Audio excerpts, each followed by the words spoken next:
Hello friends, welcome to day trader Telugu and good evening. Sensex 616 points gain అయ్యి 53,751 దగ్గర close అయితే Nifty 179 points gain అయ్యి 15,990 దగ్గర క్లోజ్ అయింది. వెరస్ బ్యాంక్ నిఫ్టీ 508 పాయింట్స్ గెయిన్ అయ్యి 34,324 దగ్గర క్లోజ్ అయింది. రీసెంట్ టైమ్స్లో మీరు గమనించండి, ఎకానమీ రిలేటెడ్గా ఉన్న డేటా వీక్గానే ఉంటుంది. అండ్ మీరు most of the social media ప్లాట్ఫామ్స్లో గమనిస్తున్నా, న్యూస్ వెబ్సైట్స్లో గమనిస్తున్నా, రెసెషన్ అనే వర్డ్ ఎక్కువగా కనిపిస్తుంది. సో ఎకానమీ స్లో డౌన్ అవుతూ రెసెషన్ వస్తుందనే అప్డేట్స్ వస్తుంటే మార్కెట్స్ ఎందుకని ఇలా పెరుగుతున్నాయి? మీన్స్ రెసెషన్ రిలేటెడ్గా మార్కెట్లో ఉన్న ఫియర్ కంప్లీట్ అయిందా, మార్కెట్ ర్యాలీ స్టార్ట్ అయిందా అనే క్వశ్చన్స్ కూడా మార్కెట్ పెరుగుతుండేసరికి మన వాళ్ళ దగ్గర నుంచి కూడా వస్తున్న క్వశ్చన్స్, వీటి రిలేటెడ్గా మాట్లాడుకునే ప్రయత్నం చేద్దాం. బట్ దానికంటే ముందు నిన్న ఎఫ్ఐఎస్ దగ్గర నుంచి వచ్చిన బయింగ్ గురించి మాట్లాడుకోవాలి. ఒక్కరోజు బయింగ్ వచ్చింది కదా అని మనం ఆనందపడే లోపు నెక్స్ట్ అగైన్ రీసెంట్ టైమ్స్లో సెల్లర్స్గా మారారు. కాబట్టి ఇది ఫర్దర్గా కంటిన్యూ అవుతుందా లేదా చూడాలి, బికాస్ ఇది చాలా important. Last time FIIs buy చేసింది May 30న, దాని తర్వాత నుంచి ఎప్పుడు ఎఫ్ఐఎస్ బై సైడ్ కనిపించలేదు. అండ్ ఈసారి అగైన్ ఎఫ్ఐఎస్ బై సైడ్ కనిపిస్తూ ఉండడం, అండ్ అది కూడా ఇప్పుడు నిన్న మార్కెట్ సెకండ్ హాఫ్ లో ఫాల్ అయిన తర్వాత కూడా ఎఫ్ఐఎస్ బై సైడ్ వస్తుండడం, ఆ ఫాల్ కి మాకు ఎటువంటి సంబంధం లేదని ఇలా ఎఫ్ఐఎస్ చెప్పడానికి ప్రయత్నిస్తున్నారు. అండ్ దాంతో పాటు ఎఫ్ఐఎస్ ఒక సెల్లింగ్ ఇంటెన్సిటీని మనం గమనిస్తే, ఈవెన్ జిఎస్టీ క్రైసిస్ టైంలో కూడా ఎఫ్ఐఎస్ కంటిన్యూస్ గా 7 months సెల్ చేశారు. కానీ ఈసారి 9 months దగ్గరగా సెకండరీ మార్కెట్లో నియర్ టు $50 billion దగ్గరగా ఎఫ్ఐఎస్ సెల్లింగ్ ని కంటిన్యూ చేసుకుంటూ వెళ్తున్నారు. అండ్ ఇక్కడ ఎఫ్ఐఎస్ సెల్ చేస్తున్నారంటే వాళ్ళు ఇండియన్ ఈక్విటీస్లో హోల్డ్ చేసిన వాటా కూడా తగ్గుతున్నట్లే కదా. మార్చ్ 2022లో ఎఫ్ఐఎస్ హోల్డింగ్ ఇండియన్ ఈక్విటీ మార్కెట్స్లో 20%గా ఉంటే జూన్ 2022 నాటికి అది 17% దగ్గరగా ఉంది. లాస్ట్ 10 years ఆల్మోస్ట్ డికేడ్ లో ఇంత లోయెస్ట్ పర్సెంట్ ఎప్పుడు ఎఫ్ఐఎస్ ఇండియన్ ఈక్విటీ మార్కెట్స్ లో హోల్డ్ చేయలేదు. బట్ ఈ పాయింట్ కూడా గుర్తుంచుకోవాలి, ఇంతలా ఎఫ్ఐఎస్ ఇండియన్ ఈక్విటీ మార్కెట్స్ లో సెల్ చేస్తున్నా యుఎస్ మార్కెట్స్ కంటే Indian equity markets better place లోనే ఉన్నాయి. దీనికి one of the reason recent times లో ఎక్కువగా రీటైల్ ఇన్వెస్టర్స్ కూడా పార్టిసిపేట్ చేస్తూ వాళ్ళ మనీని మ్యూచువల్ ఫండ్స్ లో ఎస్ఐపి ద్వారా వేస్తూ ఉండడం కూడా రీటైలర్స్ బై చేస్తున్నారు. అండ్ ఇండైరెక్ట్ గా మ్యూచువల్ ఫండ్స్ లోకి పంప్ చేస్తున్నామని, ఎస్ఐపిస్ ద్వారా వెళ్తున్నామని కూడా డొమెస్టిక్ ఇన్స్టిట్యూషనల్ ఇన్వెస్టర్స్ దగ్గర నుంచి మార్కెట్ లోకి వెళ్తూ ఉండడం కూడా మార్కెట్ ని స్టెబిలైజ్ చేసింది. అండ్ చాలా టైం తర్వాత, ఆల్మోస్ట్ మోర్ దాన్ 1 month తర్వాత ఈసారి ఎఫ్ఐఎస్ అగైన్ బై సైడ్ వస్తూ ఉండడం ఒక చిన్న హోప్. లాస్ట్ చాలా మంత్స్ నుంచి, ఆల్మోస్ట్ 9 months నుంచి ఎఫ్ఐఎస్ కంటిన్యూస్ గా సెల్లర్స్ గా ఉంటున్నారు కదా. సో రేట్ హైక్స్ ఉంటాయి, ఎకానమీ స్లో డౌన్ అవుతుంది, రెసెషన్ ఉంటుంది, ఫ్యాక్టర్స్ అన్నింటినీ ఎఫ్ఐఎస్ దృష్టిలో ఉంచుకొని ఇలా సెల్ చేస్తూ వచ్చారు. కానీ ఇప్పుడు బై సైడ్ టర్న్ అవుతున్నారంటే ఫర్దర్ గా ఎకానమీ రిలేటెడ్ గా వర్స్ట్ ఉందని వాళ్ళు అనుకున్నారు. ఆ వర్స్ట్ అంతా కూడా మార్కెట్ లో ప్రైస్ ఇన్ అయిందా, అంతా ప్రైస్ లో ఇంక్లూడ్ అయిందా, సో దట్ ఫర్దర్ గా వాళ్ళు ఇక్కడ నుంచి వాల్యుయేషన్స్ ని అట్రాక్టివ్ గా చూస్తూ ఇక్కడ బై చేస్తున్నారా అనే ఒక క్వశ్చన్స్ కూడా మనకి అరైజ్ అవుతాయి. సో ఇలా నిన్న వచ్చిన ఎఫ్ఐఎస్ బయింగ్ ఇలా కంటిన్యూస్ గా అప్కమింగ్ డేస్ లో వస్తూ ఉంటే దెన్ మార్కెట్స్ ఇక్కడ నుంచి అప్ సైడ్ మూవ్ అవడానికి పాసిబిలిటీ ఉంది. కానీ ఇదేదో ఒక 1 day ఈవెంట్ లా ఒకసారి అలా మనకు కనిపిస్తూ మళ్ళీ అగైన్ వాళ్ళు సెల్ సైడ్ వస్తూ ఉంటే అది మనం మార్కెట్స్ కి నెగిటివ్ గా తీసుకోవాల్సి ఉంటుంది. సో చూద్దాం ఇవాళ ఎఫ్ఐఎస్ ఎటు డైరెక్షన్ లో ఉంటారని.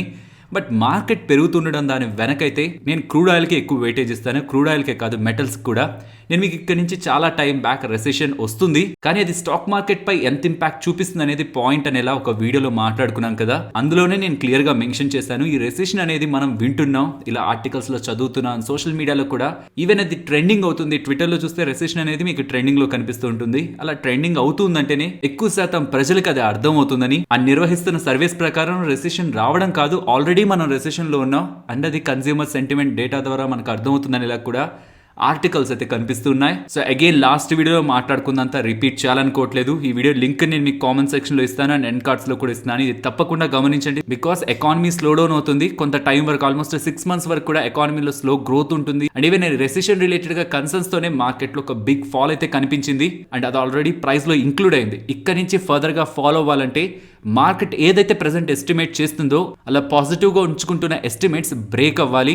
దెన్ అప్పుడే మార్కెట్ లో మనం ఇంకా ఫర్దర్ ఫాల్ ని ఎక్స్పెక్ట్ చేయొచ్చు. అలా చూస్తే ప్రెసెంట్ మార్కెట్ పాజిటివ్ గా వస్తుందని ఎస్టిమేట్ చేస్తున్నది US CPI inflation data. Previous times లో ఇన్ఫ్లేషన్ డేటా అనుకున్న దానికంటే ఎక్కువ స్థాయిలో ఉండేసరికి రేట్ హైక్స్ ఉంటాయి, ఎకానమీ రిలేటెడ్ గా ఇంకా ప్రెషర్ సెంట్రల్ బ్యాంక్స్ దగ్గర నుంచి వస్తుందని మార్కెట్లో ఫాల్ కనిపించింది. కానీ రీసెంట్ టైమ్స్ లో మీరు గమనిస్తుంటే క్రూడ్ ఆయిల్ రిలేటెడ్ గా గుడ్ ఫాల్ కనిపించింది. ఈవెన్ ఓవర్ నైట్ లో కూడా ఆల్మోస్ట్ 8 to 9% దగ్గరగా క్రూడ్ ఆయిల్ ఫాల్ అయింది. బట్ వీటన్నిటికంటే మోస్ట్ ఇంపార్టెంట్ గా మెటల్ ప్రైజెస్ ఒక బిగ్ వేలో కరెక్ట్ అవుతున్నాయి.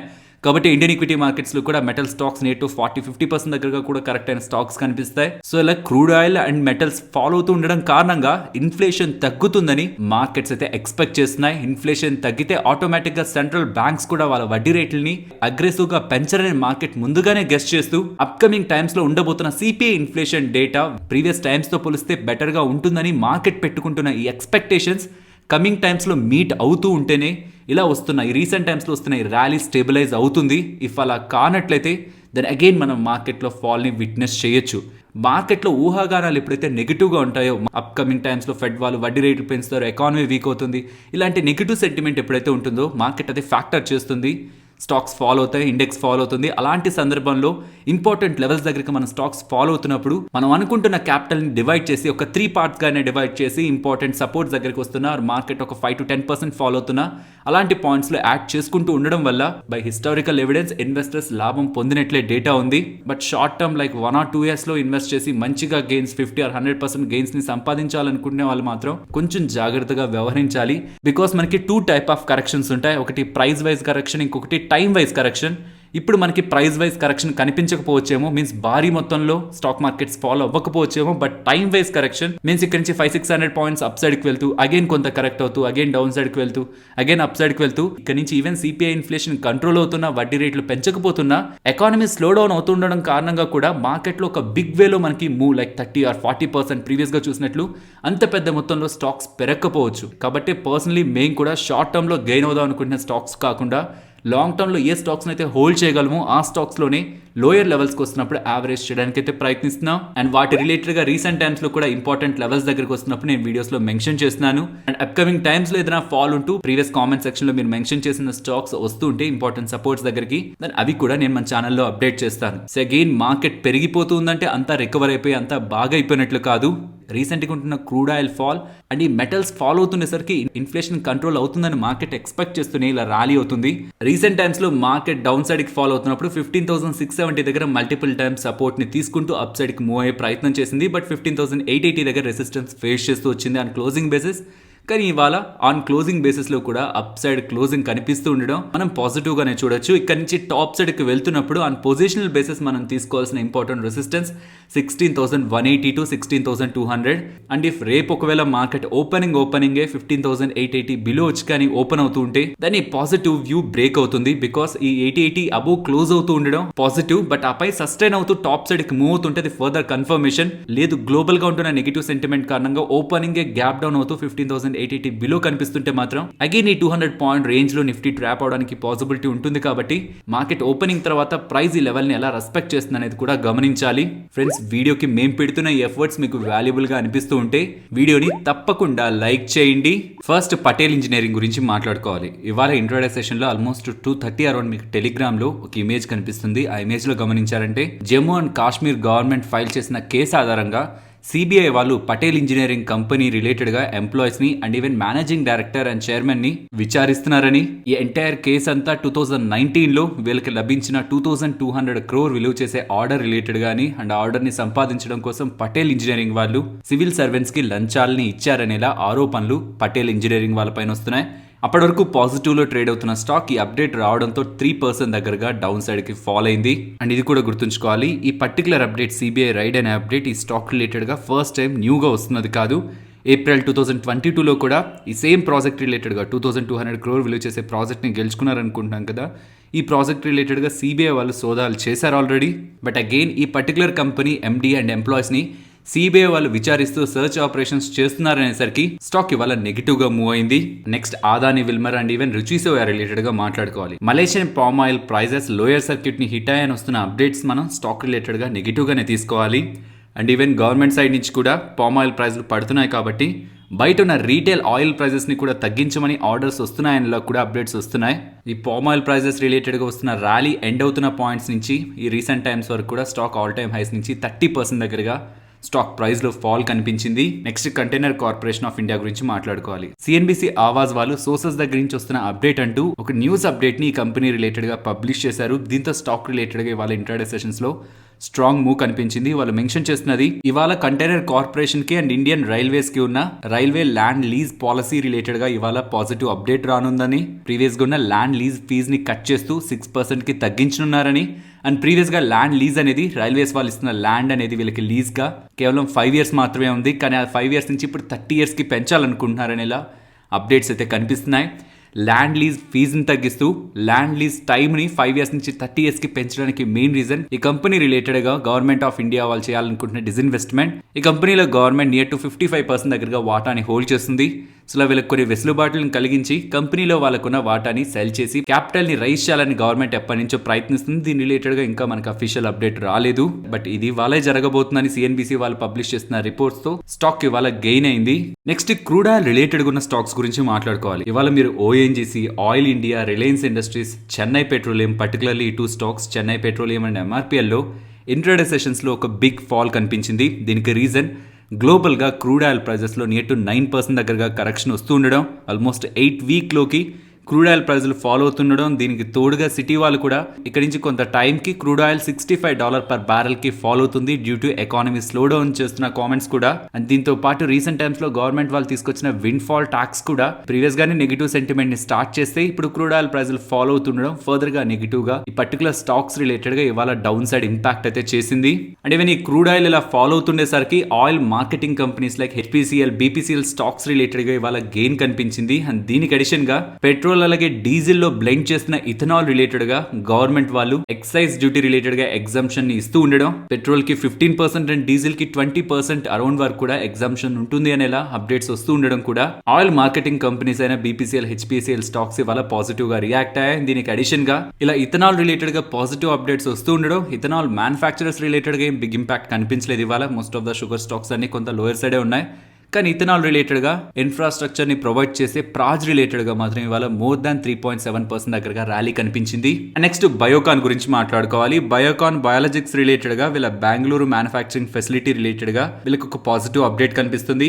ఏప్రిల్ నెలలో వీళ్ళ బెంగళూరు ఫెసిలిటీని యూరోపియన్ అథారిటీస్ వాళ్ళు ఇన్స్పెక్ట్ చేశారని, అండ్ ఇన్స్పెక్ట్ చేశాక అంతా సరిగా ఉందనేసరికి వీళ్ళకి యూరోపియన్ యూనియన్ జిఎంపీ సర్టిఫికేట్ లభించిందనేలా, లైక్ యుఎస్ఎఫ్డిఏ వాళ్ళు ఇన్స్పెక్షన్ చేశాక ఎటువంటి ఇష్యూ లేదు, మొత్తం బాగుందని అప్డేట్ చేస్తే అయితే స్టాక్స్ పాజిటివ్ గా రియాక్ట్ అవుతాయో, అలాగే యూరోపియన్ యూనియన్ సైడ్ నుంచి ఇలా వీళ్ళకి గుడ్ మ్యానుఫ్యాక్చరింగ్ ప్రాక్టీసెస్ చేస్తున్నట్లు EU GMP సర్టిఫికేట్ వస్తుండేసరికి స్టాక్ ఇవాళ 2% అబోవ్ దగ్గరగా మూవ్ అయింది. నెక్స్ట్ బజాజ్ ఫైనాన్స్ గురించి మాట్లాడుకోవాలి. వీళ్ళ న్యూ లోన్స్ రిలేటెడ్ గాను, కస్టమర్ బేస్ రిలేటెడ్ గాను అండ్ AUM రిలేటెడ్ గాను ఈ అన్ని సెగ్మెంట్స్ లో కూడా బజాజ్ ఫైనాన్స్ వాళ్ళు స్ట్రాంగ్ గ్రోత్ అయితే పబ్లిష్ చేశారు. న్యూ లోన్స్ 74 lakh గా అప్డేట్ చేస్తూ క్వార్టర్ బేసిస్ లో న్యూ లోన్స్ ని 17.5% దగ్గరగా ఇంప్రూవ్ చేశారని అప్డేట్ చేస్తున్నారు. అండ్ కస్టమర్ బేస్ కూడా లాస్ట్ క్వార్టర్తో పోలిస్తే ఈసారి 4.7% దగ్గరగా ఇంప్రూవ్ అయిందని, అండ్ AUM కూడా క్వార్టర్ బేసిస్లో 6.2గా ఇంప్రూవ్ అయిందని, అండ్ డిపాజిట్స్లో కూడా ఆన్ క్వార్టర్ బేసిస్ 10.7% దగ్గరగా ఇంప్రూవ్మెంట్ కనిపిస్తుందని. In the most of the segments వీళ్ళు పాజిటివ్ బిజినెస్ అప్డేట్స్ ఇస్తూ ఉండేసరికి ఇవాళ స్టాక్ లో ఒక గుడ్ మూవ్ అయితే కనిపించింది.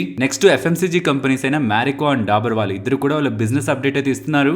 ఇద్దరు కూడా చెప్తున్న కామన్ స్టేట్మెంట్ ఒకటే, ఇన్ఫ్లేషన్ పెరగడం కారణంగా కన్స్యూమర్ సెంటిమెంట్ ఇంపాక్ట్ అయింది, అండ్ అది క్లియర్ గా మా వాల్యూమ్స్ లో కనిపిస్తుంది. బిజినెస్ కొంత ఇంపాక్ట్ అయిందని చెప్తున్నారు. బట్ ఇండివిజువల్ గా వీళ్ళు చెప్తున్నది గమనిస్తే డాబర్ వాళ్ళు ఇండియన్ బిజినెస్ గురించి మాట్లాడుతూ ఈవెన్ ఇలాంటి ఇన్ఫ్లేషన్ ఉన్న కండిషన్స్ లో కూడా ఇండియన్ బిజినెస్ లో స్ట్రెంగ్త్ వీళ్ళకి కనిపిస్తుందని, and high single digit revenue growth ని వీళ్ళు ఎక్స్పెక్ట్ చేసినట్లు చెప్తూ ఫుడ్ అండ్ బెవరేజెస్ వెర్టికల్ లో స్ట్రాంగ్ డబుల్ డిజిట్ గ్రోత్ ని వీళ్ళు ఎక్స్పెక్ట్ చేస్తున్నారనేలా, and even home and personal care segment లో కూడా ఒక రికార్డ్ స్థాయిలో గ్రోత్ ని వీళ్ళు ఎక్స్పెక్ట్ చేస్తున్నారనేలా వీళ్ళు పాజిటివ్ గా స్టేట్మెంట్స్ చేస్తున్నారు. అండ్ ప్యారల్ గా హెల్త్ కేర్ సెగ్మెంట్ లో వీక్నెస్ వీళ్ళు ఎక్స్పెక్ట్ చేస్తున్నారనేలా డాబర్ వాళ్ళు కామెంట్స్ చేస్తూ ఉండడం.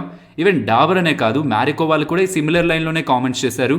ఇన్ఫ్లేషన్ పెరిగింది, కస్టమర్స్ డౌన్ ట్రేడ్ చేస్తున్నారు, స్మాలర్ ప్యాకెట్స్ వైపే ప్రజలు ఆసక్తి చూపిస్తున్నారు, అండ్ వాల్యూమ్స్ కూడా 5% ఇయర్ ఆన్ ఇయర్ కంపారిజన్ లో డౌన్ అవడానికి పాసిబిలిటీ ఉంటుందని కొంత వీక్ కామెంట్స్ చేశారు. బట్ ఈవెన్ స్టాక్స్ లో ఇవాళ స్ట్రాంగ్ మూవ్ కనిపించింది. బికాస్ వీళ్ళు ఇప్పుడు ఏ క్వార్టర్ గురించి అయితే చెప్తున్నారు, Q1 FY23 ఈ క్వార్టర్ ఇంపాక్ట్ అవుతుందని మార్కెట్లో ముందుగానే ఎస్టిమేట్స్ ఉన్నాయి. ప్రీవియస్గా ఉన్న రా మెటీరియల్ ప్రైస్లు పెరగడం కారణంగా. కానీ రీసెంట్ డేస్లో పామ్ ఆయిల్ ప్రైజెస్ ఎక్కువగా ఫాలో అవుతున్నాయి కాబట్టి ఇది అప్కమింగ్ క్వార్టర్స్లో వీళ్ళకి బెనిఫిట్ని ఇస్తుందనేలా మార్కెట్ ఎక్స్పెక్ట్ చేస్తూ పామ్ ఆయిల్ ప్రైజెస్ పడుతుండడం ఎంటైర్ FMCG ప్యాక్ అంతటిని కూడా స్ట్రాంగ్గా మూవ్ చేసింది ఇవాళ. నెక్స్ట్ షుగర్ ప్రొడ్యూసర్ అయిన బజాజ్ హిందుస్థాన్ షుగర్ లిమిటెడ్ గురించి మాట్లాడుకోవాలి.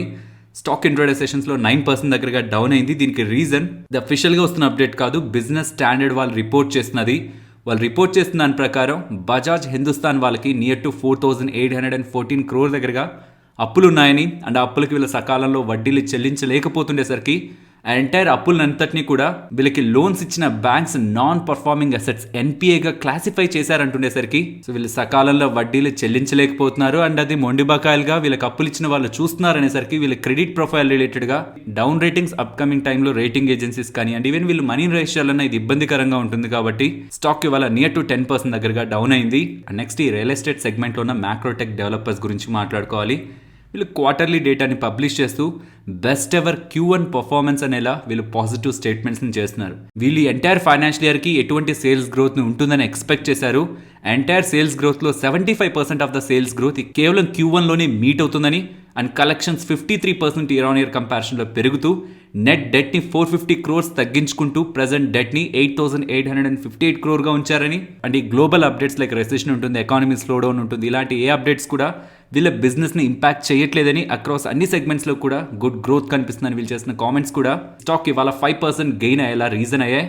నెక్స్ట్ స్పైస్ జెట్ గురించి మాట్లాడుకోవాలి. రీసెంట్ టైమ్స్లో స్పైస్ జెట్ ఒక ఏరోప్లైన్స్ రిలేటెడ్గా మల్టిపుల్ ఇష్యూస్ ఎదురవుతుండడం బికాస్ లాస్ట్ 18 daysలో నియర్ టు 8 మాల్ ఫంక్షన్స్ రిలేటెడ్గా స్పైస్ జెట్ ఏరోప్లైన్స్లో కనిపిస్తూ ఉండడం అండ్ DGCA వాళ్ళు స్పైస్ జెట్ రిలేటెడ్గా సెప్టెంబర్ 2021లో చేసిన ఆడిట్లో స్పైస్ జెట్ వాళ్ళు సకాలంలో వాళ్ళ సప్లయర్స్కి మనీని చెల్లించకపోవడం కారణంగా ఏరోప్లైన్స్ రిలేటెడ్గా స్పేర్స్ ఒక షార్టేజ్ ఏర్పడిందని కూడా DGCA వాళ్ళు చెప్తూ 3 weeks టైం లోపు ఎందుకు లాస్ట్ 18 daysలో 8 మాల్ ఫంక్షన్స్ జరిగాయని వివరణ ఇవ్వాలనేలా షోకాజ్ నోటీస్ DGCA వాళ్ళు స్పైస్ జెట్ కి ఇచ్చారు. సో వస్తున్న ఈ అప్డేట్స్ అన్నిటితో స్టాక్ ఇవాళ డౌన్ అవుతూ ఆల్ టైమ్ లోన్ అయితే హిట్ చేసింది. బట్ అలా ఆల్ టైమ్ లోన్ హిట్ చేసిన కొంత టైం కి బయింగ్ యాక్టివిటీ కనిపిస్తూ స్టాక్ 3.5% దగ్గరగా పాజిటివ్ గా మూవ్ అయింది. నెక్స్ట్ నిఫ్టీ అలాగే bank Nifty support and resistance present ఉన్న లెవెల్స్ నుంచి డౌన్ సైడ్ కి వెళ్తుంటే ఇది కొత్తగా డ్రా చేసిన లైన్ 15,920 దగ్గర ఇవాళ ఇంట్రాడేలో రెసిస్టెన్స్ అండ్ ఈవెన్ సపోర్ట్ కూడా జోన్ దగ్గర తీసుకుంది కాబట్టి ఫర్దర్గా డౌన్ అవుతున్నప్పుడు 15,920ని గమనించవచ్చు. బట్ దానికంటే మోస్ట్ ఇంపార్టెంట్ 15,860 to 880 ఆ 20 పాయింట్ జోన్ని సపోర్ట్గా గమనించవచ్చు. బట్ టాప్ సైడ్కి వెళ్తుంటే 16,090 ఆర్ 80 ఇన్ బిట్వీన్ మనకి రెసిస్టెన్స్ అండ్ ఆ అబౌవ్ 16,180 దగ్గర 16,170 to 16,200 ఆ 30 పాయింట్ జోన్ అయితే అవాయిడ్ చేయండి ఇఫ్ మార్కెట్ పెరుగుతూ ఆ జోన్ దగ్గరికి వస్తుంటే.